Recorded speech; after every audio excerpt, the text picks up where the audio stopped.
2020 ఈశాన్య ఢిల్లీ అల్లర్ల సమయంలో జరిగిన ఇంటెలిజెన్స్ అధికారి అంకిత్ శర్మ హత్య కేసు దోషులకు ట్రయల్ కోర్టు శిక్షలు ఖరారు చేసింది.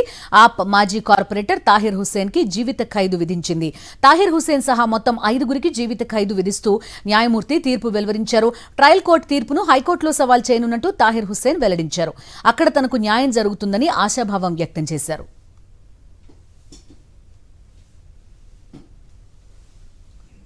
రైతులకు పెట్టుబడి సాయం అందించే పీఎం కిసాన్ పథకాన్ని మరో 5 ఏళ్లు పొడిగిస్తూ కేంద్ర కేబినెట్ నిర్ణయం తీసుకుంది. ఈ స్కీమ్కు 2030-31 వరకు కొనసాగింపు ఇచ్చేందుకు గ్రీన్ సిగ్నల్ ఇచ్చింది మోదీ మంత్రివర్గం.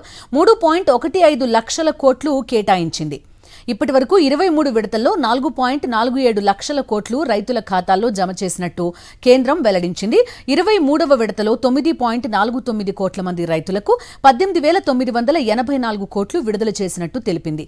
92% లబ్ధిదారులు వ్యవసాయ పనులకు పెట్టుబడికి ఉపయోగించగా 85% మంది ఆదాయం పెరిగిందని, అనధికారిక రుణాలపై ఆధారపడడం తగ్గిందని కేంద్ర మంత్రి అశ్విని వైష్ణవ్ తెలిపారు.